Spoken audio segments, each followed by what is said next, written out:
Donc bonjour à tous. Aujourd'hui, nous allons, mon collègue et moi, vous présenter dans sa globalité le marché du vin et des spiritueux ainsi que le marché agroalimentaire belge. Voilà, donc c'est une présentation qui devrait durer une petite heure et l'objectif de cette présentation, en fait, est de vous présenter dans sa globalité le marché afin de vous donner les données, les informations essentielles et que vous puissiez vous faire une idée de ce qu'est le marché globalement et actuellement sur la Belgique. Là, vous avez plus ou moins le plan de ce que va être la présentation. Donc, nous avons trois parties pour les vins et spiritueux. La première étant les données globales et basiques sur la Belgique. Et cette partie vaut en fait pour la présentation de mon collègue qui suivra aussi. Nous avons dans un deuxième temps les faits marquants sur le marché au cours de ces dernières années. Et pour finir, nous avons en fait les tendances du marché et la typologie du consommateur sur la Belgique, puisque le marché, comme tout marché, a ses spécificités qu'il est bon de connaître.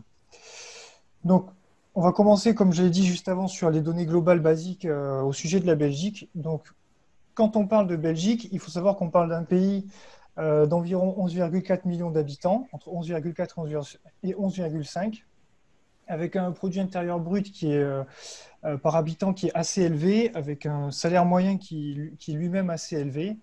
Ce qu'il faut savoir aussi lorsque l'on pense à la Belgique, c'est qu'il y a trois langues officielles, donc à savoir le néerlandais, oui, le néerlandais qui est la langue la plus parlée sur le territoire belge. Vient ensuite le français et ensuite une communauté allemande qui se trouve côté sud-est du pays. Donc, au niveau de la superficie, on est sur un pays qui est assez réduit en termes de surface, puisque nous parlons d'un pays de 30,5 milliers de kilomètres carrés, avec pour ville principale, en fait, la capitale Bruxelles, Anvers, Gand, et ensuite viennent Charleroi et Liège. Ce qu'il faut savoir sur la Belgique, c'est qu'avant tout, c'est un pays ouvert sur le monde, hein. La région Bruxelles-Capitale comporte un fort pluriculturalisme et une forte mixité, une forte internationalité. Donc, comme je le disais, nous avons trois langues sur le territoire belge avec une majorité de flamands, puisque nous avons 58% de la population qui est en région flamande et qui, par conséquent, est néerlandophone, bien que dans un grand nombre de cas, ça ne les empêche pas d'avoir une excellente pratique du français. Vient ensuite la région wallonne, puis la région Bruxelles-Capitale, qui est officiellement en fait bilingue, mais qui est à majorité francophone. Dans la vie de tous les jours, sur Bruxelles, vous entendrez plus parler français. C'est un marché qui globalement, et ça vaut pour tout en général, hein, on ne parle pas que du vin à ce niveau-là, c'est un marché qui est reconnu pour sa stabilité, et pour plus spécifiquement le marché des vins, c'est un marché qui est très mature et qui, comme tout marché mature, quand il affiche un niveau de croissance, c'est un niveau de croissance assez bas, on va dire, de 1 à 2%. Et c'est exactement ce que sont les projections pour les prochaines années. Donc un marché qui évolue à son rythme, comme un marché mature. Donc, pour rentrer un petit peu plus dans la spécificité, la population adulte belge, c'est environ un petit peu moins de 9 millions d'habitants. Ce sont 6,5 millions de consommateurs de vin et globalement, c'est 285,8 millions de litres de vin qui sont importés en 2019, ce qui donne une consommation en fait par personne de à peine moins de 25 litres de vin par an par personne. Donc c'est une consommation qui est relativement élevée. Et donc on a un petit graphique qui vous illustre la répartition des consommateurs de vin sur le territoire belge.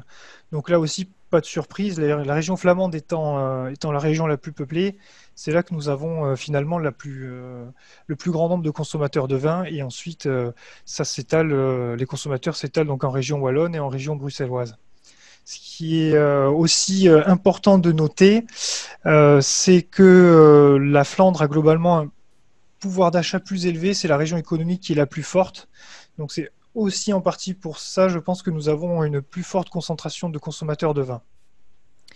Pour ce qui est des forces et opportunités du marché du vin en Belgique, donc c'est un marché de proximité. Mais là, c'est un peu à double tranchant parce que c'est un marché à la fois de proximité géographique, mais qui, malgré tout, a ses spécificités culturelles, a ses spécificités linguistiques, comme on a commencé à les aborder. Donc c'est un marché à l'export à proprement parler. On est sur un marché qui est ouvert, qui demande relativement souvent des nouveautés. Alors, lorsque l'on parle d'une demande de nouveautés, il faut bien garder en tête que ce sont des nouveautés qui restent, je vais dire, relativement conventionnelles. Et ça, je le redirai, je pense, pendant la présentation. Lorsqu'un consommateur de vin recherche une nouveauté, il va plutôt rechercher une nouvelle région productrice ou un cépage qu'il ne connaît pas plus qu'une nouveauté non conventionnelle. Donc c'est un marché qui est également fidèle au vin français, puisque pendant très longtemps, la notion de vin étranger ne prenait pas nécessairement en compte les vins français. Nous avons un grand nombre d'importateurs, mais ça, on y reviendra après. Et une autre opportunité que présente le marché belge, c'est que c'est un pays peu ou pas producteur, puisque les dernières estimations font état de 95% en fait d'importation de vin sur la Belgique. Donc ça veut dire que seulement 5% de l'offre en vin sur la Belgique est produite localement. Donc c'est vraiment quelque chose, c'est un marché qui est très ouvert à l'étranger, qui est quasiment complètement dépendant des importations sur ce point-là. Donc, on avait commencé à parler du réseau de l'écosystème des importateurs. Donc, ce sont des chiffres arrondis. Nous comptons environ 800 importateurs professionnels, dont 400 sont réellement intéressés par l'offre française, donc ça fait quasiment 50%. Et là encore, on retrouve le schéma basique, à savoir une majorité d'importateurs en fait qui se trouvent en Flandre et ensuite des parts moindres, mais quand même assez intéressantes en région en région wallonne, pardon, et sur la région de Bruxelles. Donc là, on va commencer à attaquer la deuxième partie de cette présentation sur les vins, donc à savoir les faits marquants des dernières années. Ce qu'il faut savoir, c'est que le marché, bien que ce soit un marché mature, le marché des vins en Belgique et des spiritueux globalement, a connu quand même 3 mutations qui sont assez importantes sur les dernières années. Donc la première sera la hausse des accises. Donc ce sont des taxes en fait des sortes de taxes douanières que l'on paye sur l'importation du vin. Vient ensuite ce qui est plus ou moins une conséquence en fait de cette hausse des accises, mais qui constitue une mutation quand même importante du marché, c'est l'essor du cava. Puis vient le mois minéral, donc c'est une initiative particulière qui a eu aussi son impact sur le marché du vin. Donc pour commencer sur la hausse des accises, donc comme je le disais, c'est une hausse des taxes en fait, hein, qui finalement a conduit naturellement à la hausse à l'augmentation des prix pour le consommateur final. Donc cette augmentation des taxes a eu lieu en 2015 et depuis nous avons noté une chute hein, des importations, pas tant en valeur mais surtout en volume. Donc ça on y reviendra après. Le point qui est aussi les 2 points qui sont importants de noter, c'est que 7% des Belges qui consomment régulièrement du vin l'achètent sur Internet. Ça, c'est assez important de le noter parce qu'il y a de ça quelques années, si mes souvenirs sont bons, sur l'année de 2015, on était à 3%. Et de même, 18% des consommateurs de vin en Belgique révèlent acheter leur vin directement en France ou au cours de voyages sur des pays producteurs. Et ça, c'est exactement la même augmentation. Avant la hausse des accises, on était plus aux alentours de 7-8%. Donc on s'aperçoit que le consommateur belge est en mesure, ne se prive pas en fait pour aller chercher le vin là où il est moins cher. Donc, comme je l'avais souligné, vous avez des valeurs là qui vous indiquent les volumes d'importation et les valeurs que cela représente. On se rend compte que monétairement, finalement, le montant des importations reste plus ou moins stable. Mais en revanche, la consommation en litres, enfin les litres d'importation baisse plus significativement. Donc, comme on le disait, c'est dû à plusieurs choses. C'est en partie dû aux achats frontaliers, aux achats qui se font via Internet, puisque pour ce qui est des achats frontaliers, ça paraît bête, mais finalement, la Belgique étant un pays assez petit au niveau superficie, on n'est jamais très loin d'une frontière, et ça peut rapidement devenir assez intéressant d'aller faire des courses frontalières comme nous pouvons le faire dans le sud de la France, en Espagne, ou dans d'autres situations. L'autre hypothèse qui est mise en avant, enfin, il y a une hypothèse qui est aussi beaucoup mise en avant ces derniers temps, c'est que quand on voit en fait la chute du volume de vin importé et qu'on le compare en fait, à la valeur globale des importations de vin, on se rend compte que le ratio est un peu inégal et on suppose que les Belges en fait consomment moins de vin mais cherchent à consommer du vin de meilleure qualité, puisque les volumes consommés ont baissé aussi par personne. On commence à se demander si finalement on ne cherche pas plus sur le marché belge une production de qualité un peu plus qu'avant.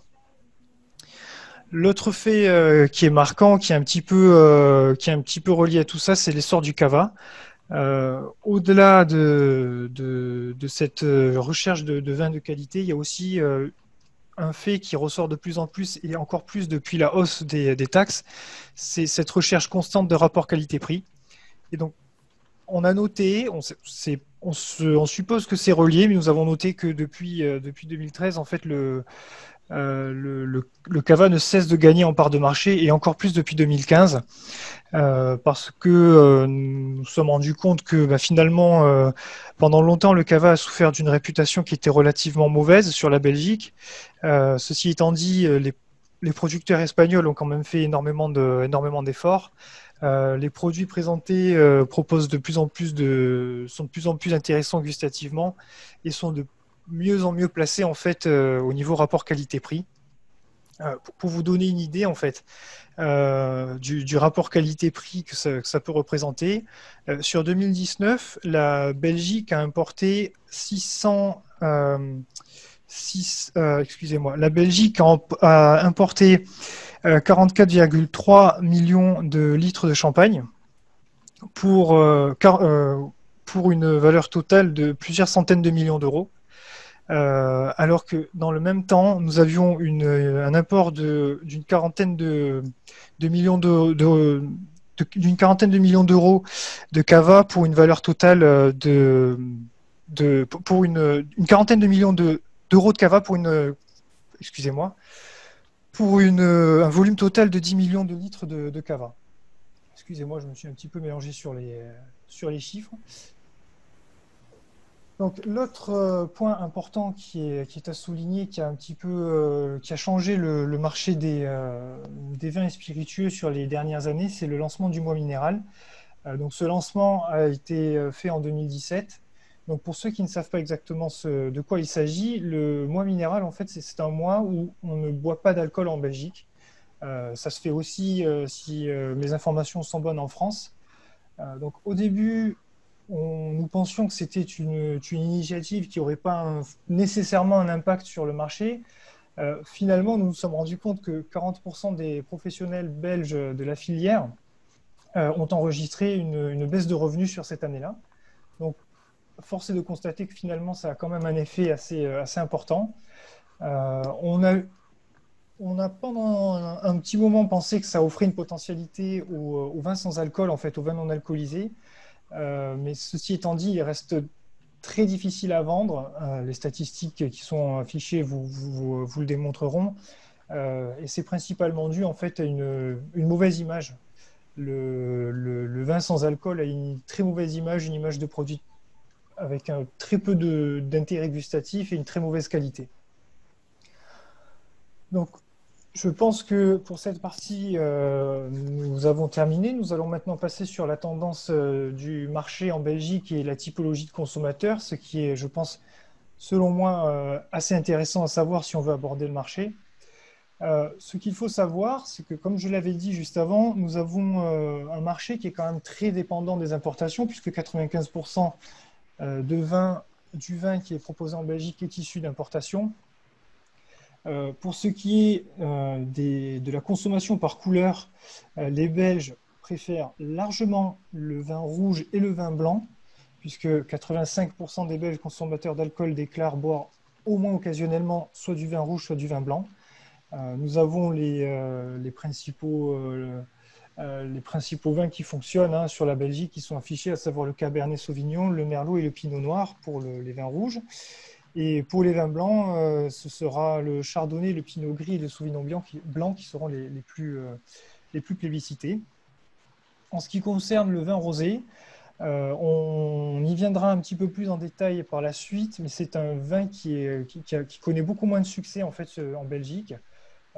C'est une couleur qui fonctionne plus chez les jeunes, puisque le vin rosé a la réputation d'être plus facile à consommer. C'est un produit qui fonctionne finalement un petit peu comme en France, particulièrement, enfin, un peu mieux l'été.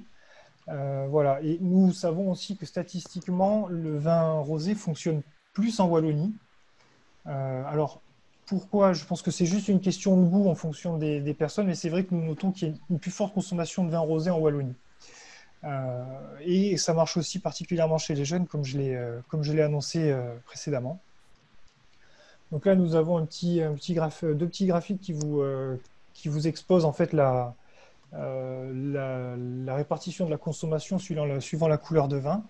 Donc, comme je vous le disais, le vin rouge est globalement dominant. Alors, ça s'équilibre en Flandre entre le vin rouge et le vin blanc. Par contre, en région wallonne et bruxelloise, c'est largement le vin rouge qui est dominant sur le marché. Et viennent ensuite les vins blancs et les vins rosés. Donc, pour ce qui est, là, on va parler un petit peu, je l'ai mis dans les tendances de marché, mais je voulais aborder un petit peu la structure en fait de la distribution, hein, puisque si on veut aborder le marché belge, c'est intéressant de savoir où le consommateur va faire ses achats. Bon, c'est pas si surprenant que ça, hein, mais en Belgique, c'est quand même la grande distribution qui domine largement, à savoir que Colruyt, Delhaize et Carrefour, à eux seuls, regroupent un petit peu plus de 74% de parts de marché. Donc ça, c'est globalement dans l'agroalimentaire. Donc on est vraiment sur un secteur, je pense qu'on peut le dire, qui est assez concentré. Et pour faire un petit focus sur le vin, c'est toujours les supermarchés qui sont en position de force, puisque 61% des consommateurs de vin déclarent acheter leur vin en supermarché au moins occasionnellement. 26% des consommateurs de vin déclarent aussi aller en magasin spécialisé. Et là, j'ai remis la statistique qui est quand même assez frappante des 18% de consommateurs qui vont se servir en France pendant des excursions ou autres. Au niveau des critères d'achat, donc c'est aussi une donnée importante. Pour l'instant, nous sommes largement dominés par les mets et vins, l'accord mets et vins, la renommée de la marque et le cépage. Ce sont les trois critères qui sont vraiment les plus importants au moment de la décision d'achat. Alors, c'est pas exactement dans l'ordre, parce que le prix, en réalité, il était un petit peu plus après, c'était pas le quatrième critère, mais j'ai jugé intéressant de le mettre parce que ça illustre bien ce qui se passe actuellement sur le marché belge, à savoir cette recherche de rapport qualité-prix qui avant n'existait pas nécessairement et qui finalement s'avère être de plus en plus présente et vraiment dans tous les domaines. Parce que dans l'agroalimentaire, c'est quelque chose qui existe depuis un petit moment, mais le vin n'était pas trop touché par cette tendance et on se rend compte que c'est de plus en plus présent sur le vin et que c'est vraiment, à l'avenir, ça va être un paramètre à vraiment prendre en compte. Donc là, on va réellement entrer dans la typologie des consommateurs, hein. Donc, nous avons le ratio homme-femme de 2013 à 2018.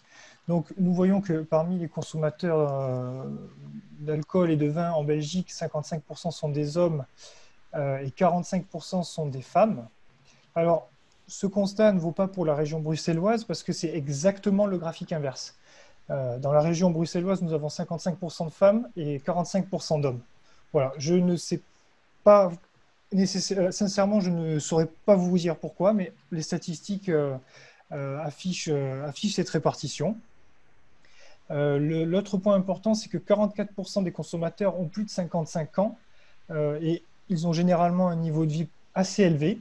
Donc on est sur un marché de personnes qui sont dans un âge assez, je dirais, assez plus ou moins avancé. Et 35% d'entre eux sont des consommateurs réguliers.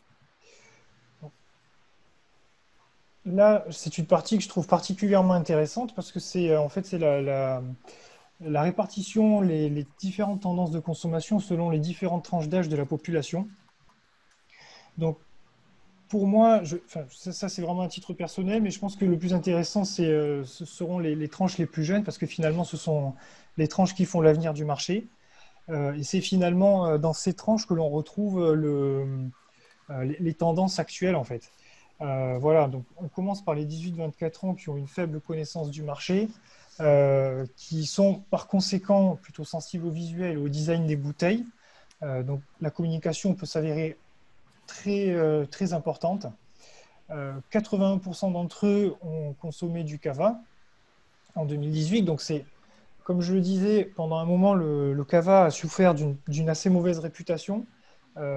Et au cours des dernières années, on s'est rendu compte que la consommation de cava était de moins en moins, entre guillemets, mal vue, même si le mot est un peu fort, mais c'est un petit peu l'esprit.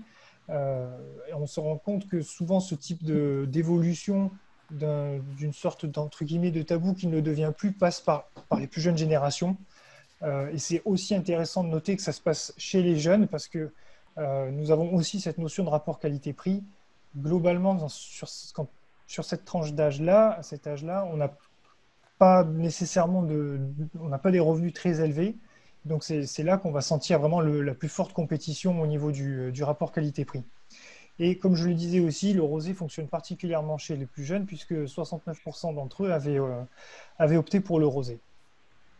Sur les 25-34 ans, on est sur une tranche assez expérimentale en matière de vin. On commence à avoir un niveau de vie qui est, on commence à avoir des revenus qui peuvent être conséquents. Et on a envie d'essayer de nouveaux vins, de nouvelles choses. Étant donné que la connaissance à ce moment-là, en termes de cépage et région productrice, est encore relativement faible, on est souvent conseillé par ses proches ou par la famille. Il y a une dimension d'entourage qui est assez importante.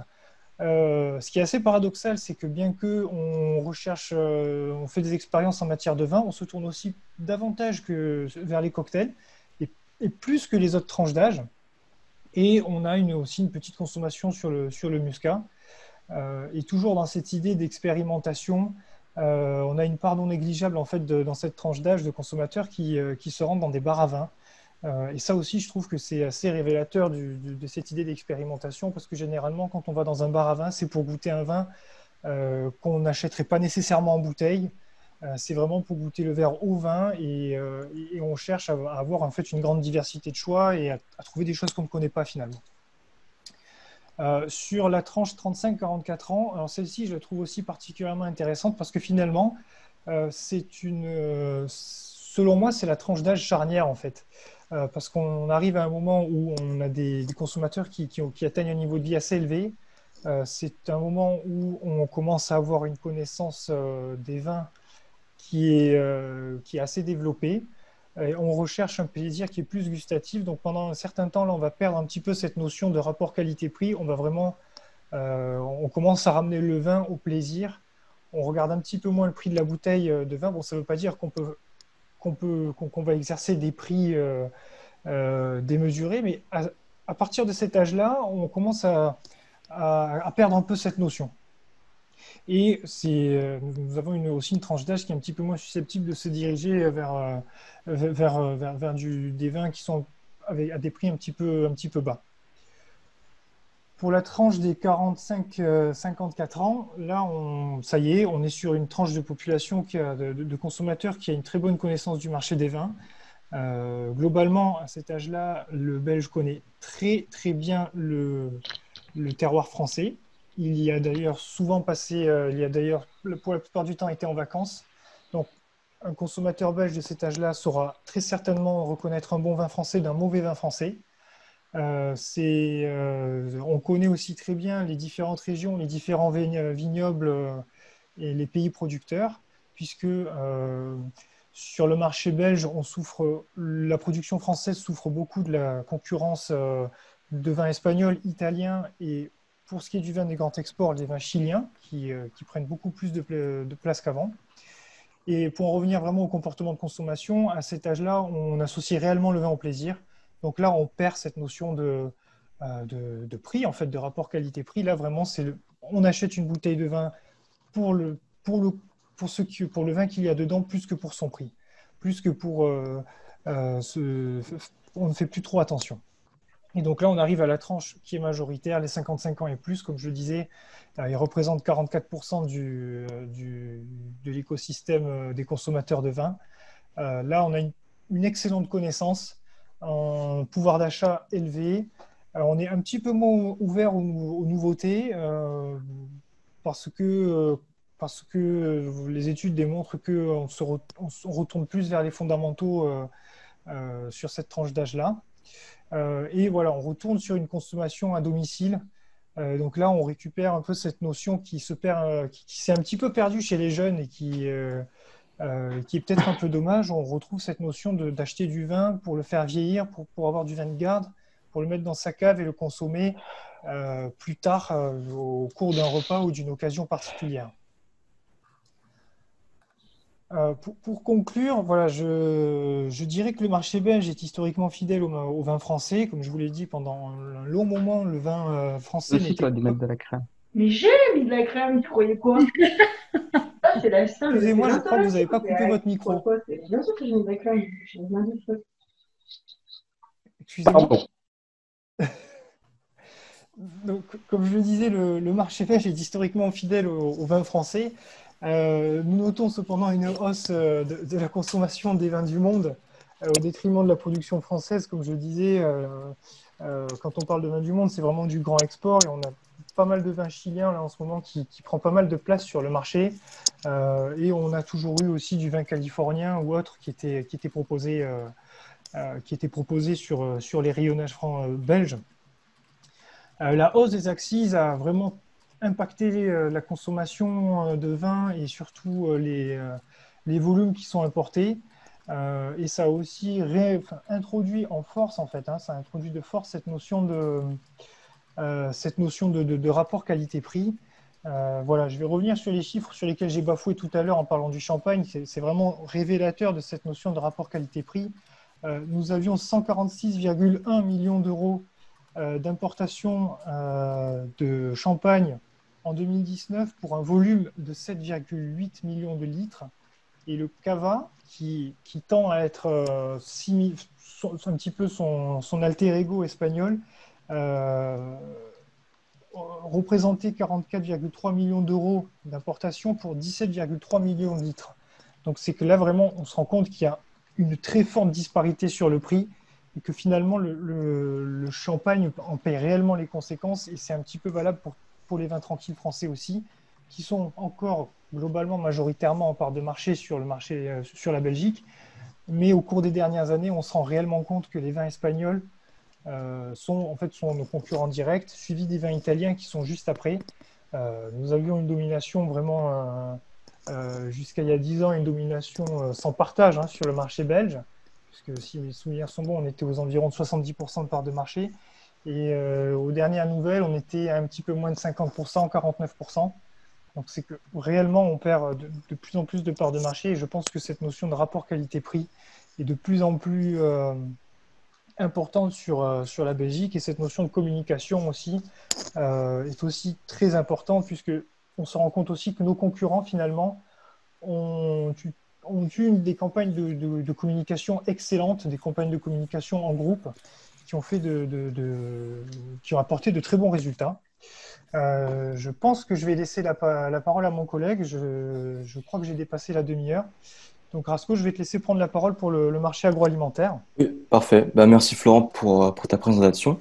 Alors de mon côté, je vais vous présenter le marché agroalimentaire en Belgique, ce qui vous permettra d'avoir une vision d'ensemble des tendances de consommation par type de produits et des informations sur les principales filières. Alors, la présentation va s'articuler, pardon, autour de 4 points. Donc, Florent, si tu peux passer les slides, s'il te plaît. Florent. Voilà, elle va s'articuler autour de 4 points. Donc, en premier, les fruits et légumes. Viennent ensuite la viande et le poisson. Ensuite, je vais faire un focus sur l'essor du bio en Belgique, en particulier dans la région wallonne. Et enfin, je vais vous parler des produits gourmets et plus généralement des produits industriels, pour ensuite conclure sur les opportunités que présente le marché belge pour les entreprises françaises. Alors donc, je vais commencer ma présentation en parlant des fruits et légumes. Euh, Tout d'abord, donc, pour ce qui est des tendances de consommation, alors selon une étude qui a été réalisée par Eurostat dans les pays européens, la Belgique compte la proportion la plus élevée de citoyens qui consomment quotidiennement des légumes, avec 84% de sa population, soit à égalité avec l'Irlande.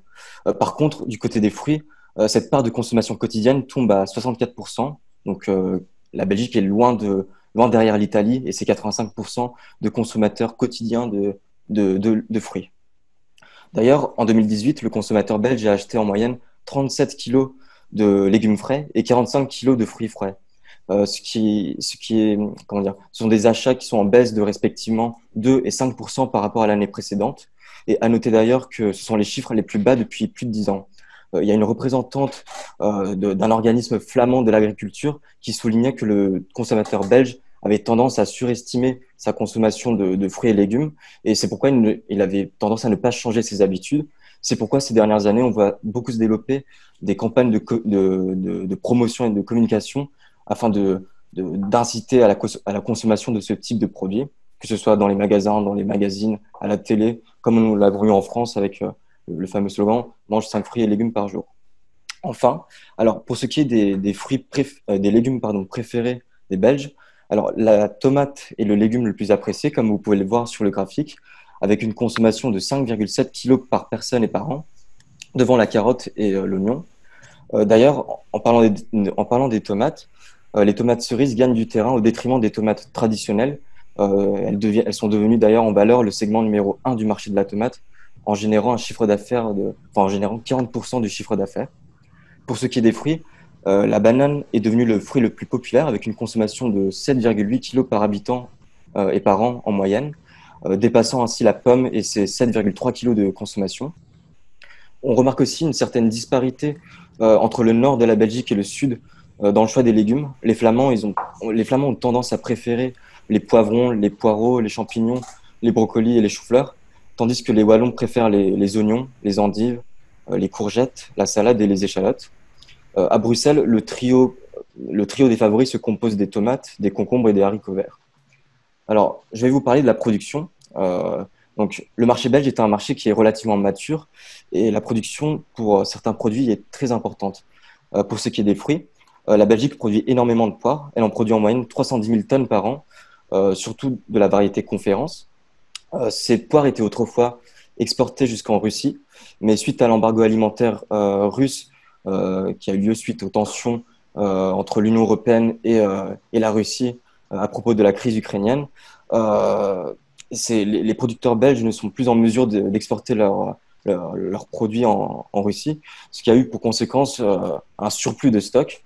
Aujourd'hui, ces producteurs ont trouvé de nouveaux débouchés jusqu'en Chine, où plusieurs milliers de tonnes sont désormais exportées chaque année. Les pommes aussi sont produites en nombre, en moyenne 230 000 tonnes chaque année, dont 60% de la production est dédiée au Genagold. Et l'assortiment belge des baies est aussi en pleine expansion, et en particulier celui des fraises. 40 000 tonnes sont produites chaque année, et 70% de la production est exportée, notamment en Europe. On va ensuite aborder les légumes. Donc, slide précédent, Florent, s'il te plaît. Merci. Pour ce qui est des légumes, 750 000 tonnes ont été produits en Belgique l'an dernier, dont presque 260 000 tonnes de tomates cultivées en serre. Les poireaux et les carottes sont également cultivés en grande quantité. Et pour ce qui est des endives, des salades, des choux blancs et des poivrons, ces produits-là sont produits dans des quantités, dans une fourchette entre 25 000 et 35 000 tonnes par an. Alors, il est impossible de vous parler de la Belgique sans parler de la pomme de terre, puisqu'en 2019, la Belgique a produit 4,4 millions de tonnes, et plus de 80% de la production est destinée à l'exportation. Alors, la Belgique est un très gros producteur de pommes de terre par rapport à sa superficie, puisque presque 100 000 hectares y sont consacrés. À titre de comparaison, en France, 145 000 hectares sont dédiés à la culture de la pomme de terre et entre 5 et 6 millions de tonnes sont produites. Sachant que la France a une superficie d'environ 15 fois supérieure à celle de la Belgique. Alors, cette forte production belge s'explique par le dynamisme de l'industrie de la transformation de la pomme de terre, puisque cette industrie est devenue en quelques décennies le plus gros exportateur au monde de produits à base de pommes de terre pré-cuits. Donc, des sociétés familiales belges sont parvenues à devenir les plus compétitives du secteur, pour parfois même dépasser les multinationales. Je pense notamment à Lutosa, qui a été racheté par McCain il y a quelques années, ou encore De Bruyne. 5 millions de tonnes de pommes de terre ont été transformées en Belgique en 2018.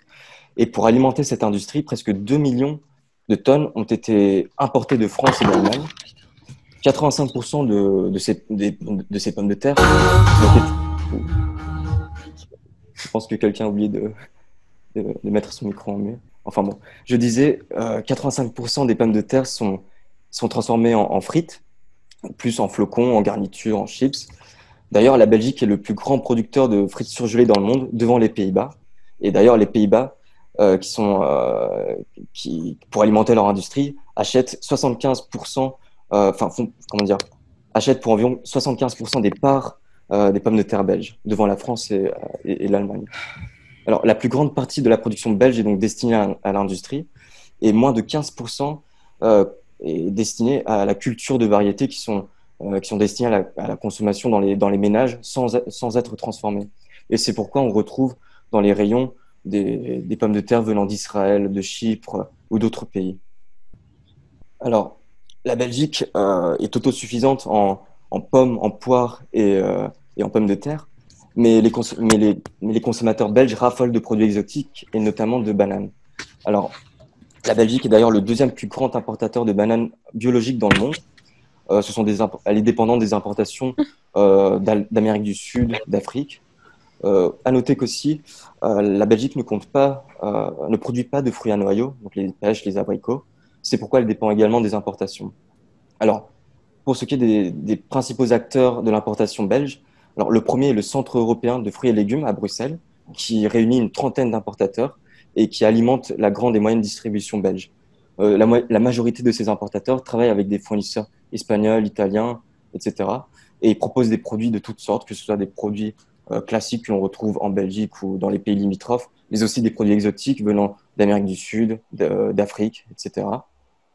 Et le deuxième acteur est Fresh Trade Belgium, qui réunit une cinquantaine d'importateurs belges et qui travaille avec la France, l'Italie et l'Espagne en priorité.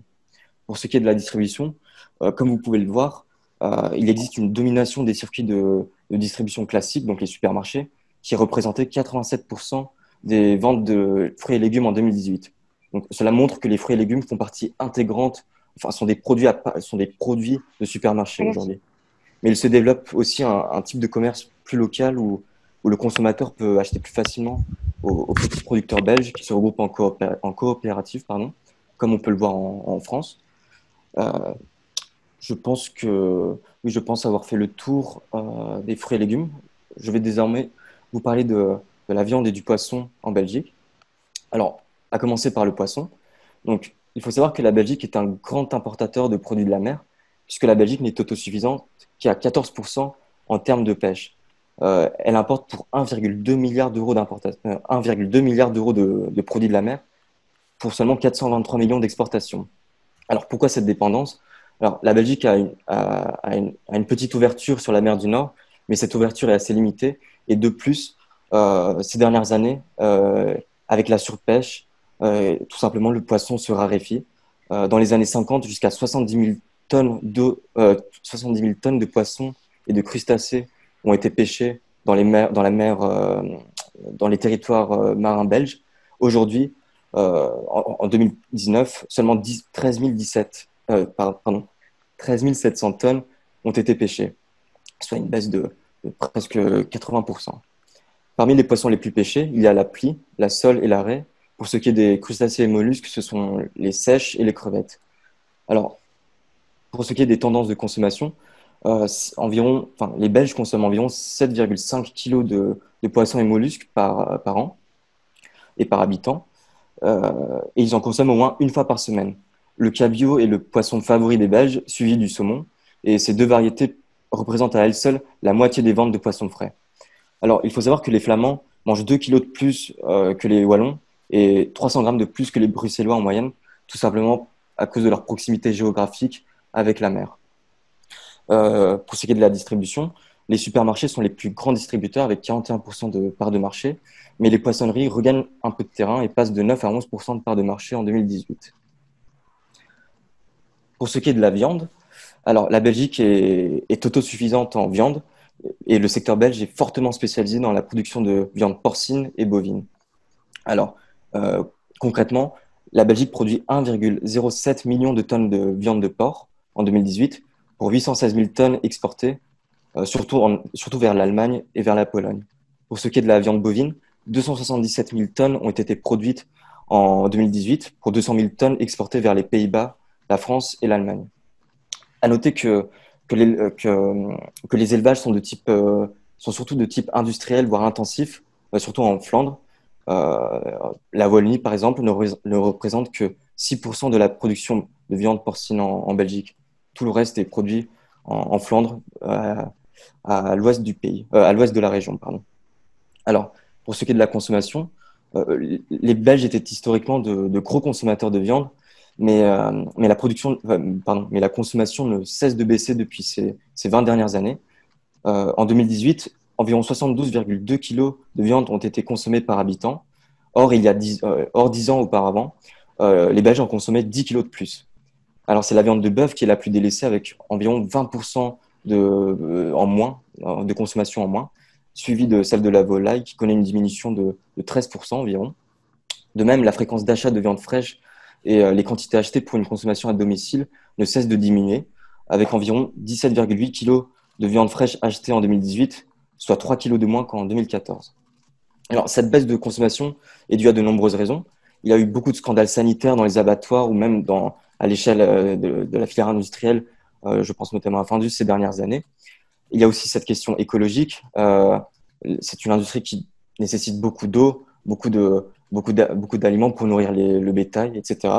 Et c'est pourquoi on voit apparaître de nouveaux modes de consommation avec le flexitarisme. D'ailleurs, aujourd'hui, 18% des Belges consomment un substitut végétarien à la viande au moins une fois par semaine et 33% mangent au moins une fois par semaine un repas sans viande, ce qui était inimaginable il y a 10 ans. Il y a aussi la question de bien-être animal et de respect pour l'environnement, comme je vous l'avais dit. Et c'est pourquoi il y a cette filière bio qui se développe fortement. De même, il y a une question de traçabilité et d'origine de la viande qui prend de plus en plus d'importance, puisque c'est une question qui paraît importante pour 61% des consommateurs aujourd'hui, contre 52% en 2013. Alors, en termes de volume, la viande reste principalement achetée en GMS, avec environ 60% des parts de marché, mais le hard discount croît d'année en année pour représenter aujourd'hui environ 14%. Alors, comme je le disais, la filière bio se développe fortement en Belgique et surtout en Flandre. Alors, 96% des Belges ont acheté un produit bio au moins une fois l'an dernier, et 7 Belges sur 10 achètent des légumes bio régulièrement pour une moyenne de 2,2 kg par habitant. Alors, en 2019, au total, les ménages belges ont dépensé environ 780 millions d'euros en produits bio, dont 530 millions d'euros en produits frais bio, soit une croissance de 4% par rapport à l'année précédente.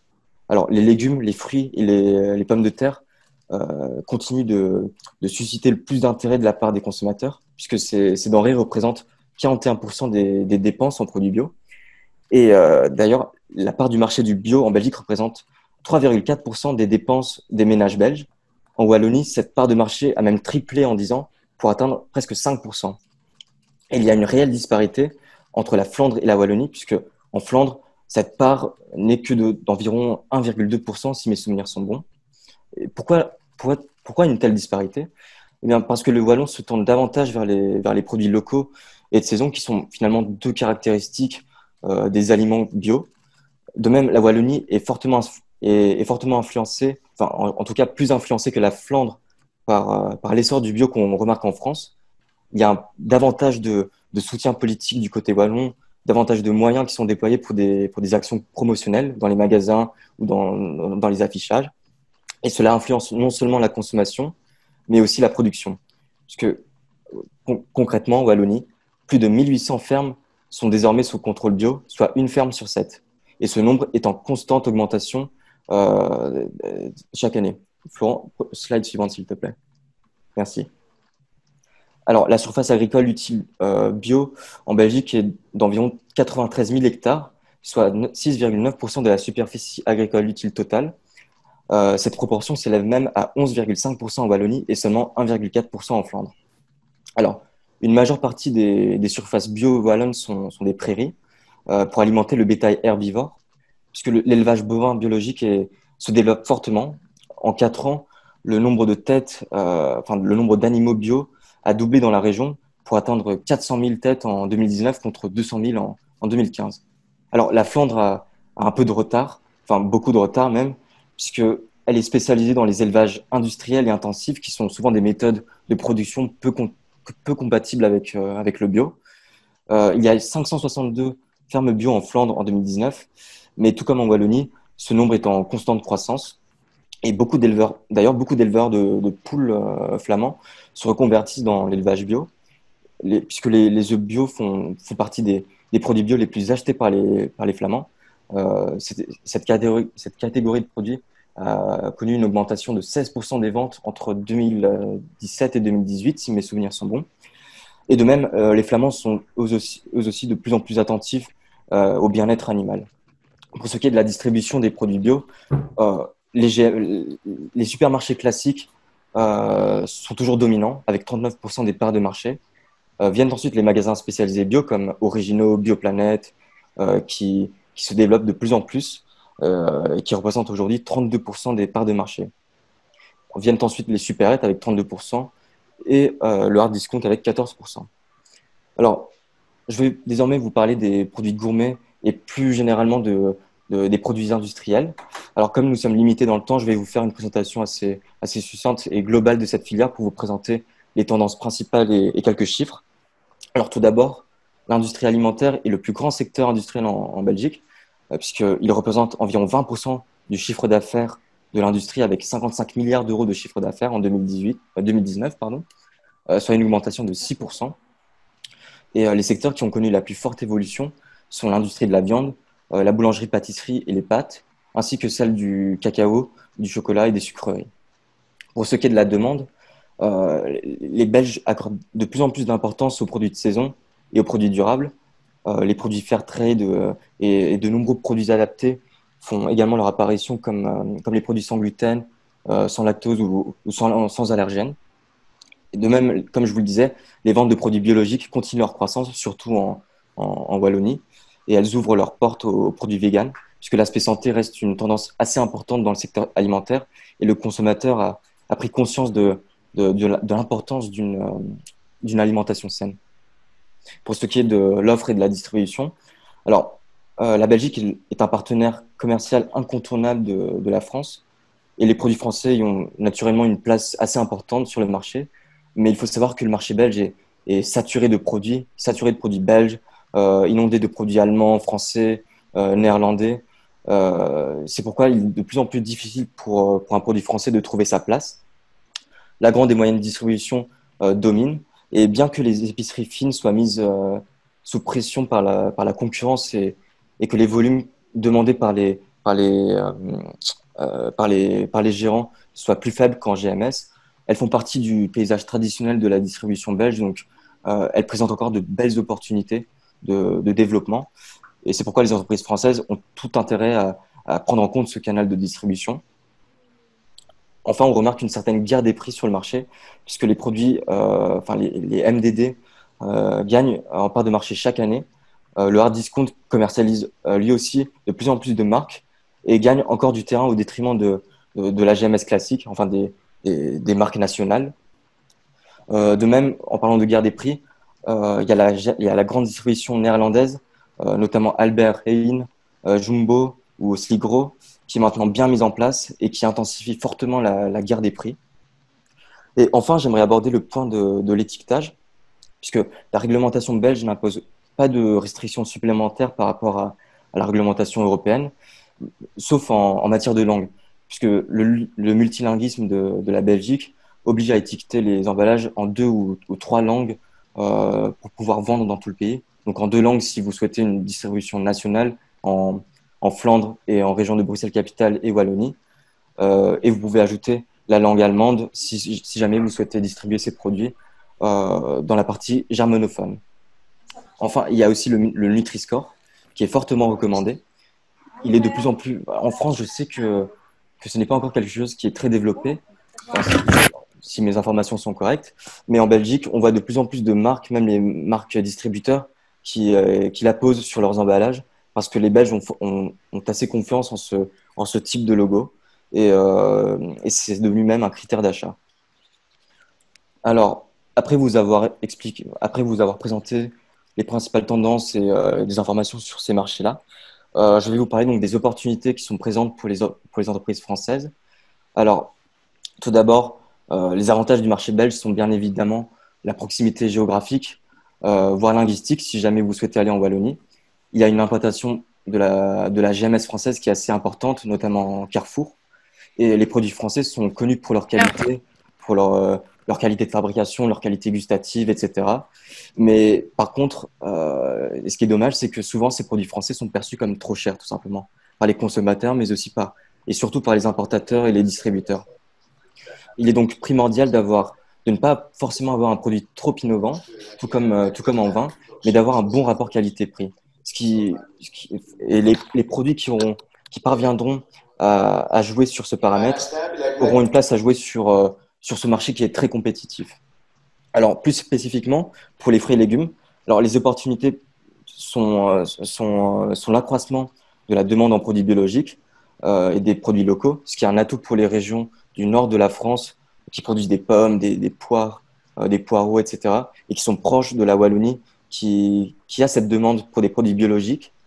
Et il y a une demande importante de l'industrie de la transformation, puisque 30% de la production de légumes, de légumes surgelés pardon, en Europe est produite en Belgique, dont 65% en Flandre.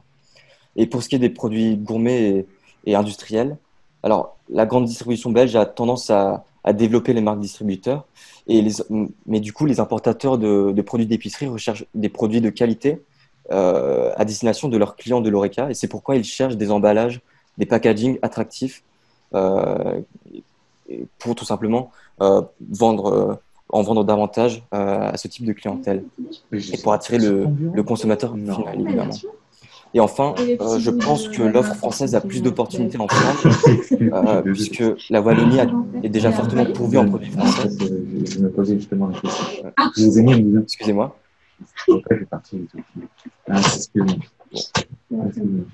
Je disais que la Wallonie est fortement pourvue en produits français, alors qu'à l'inverse, la région flamande est plus concurrentielle en raison de la présence de produits méditerranéens.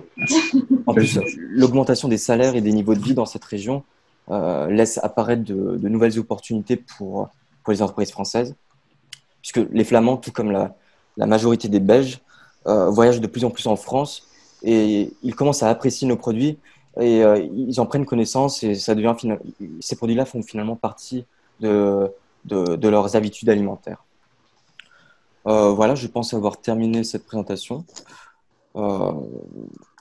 Avez-vous éventuellement des questions? Ouais, là, je sais pas, je crois que j'ai mon micro activé.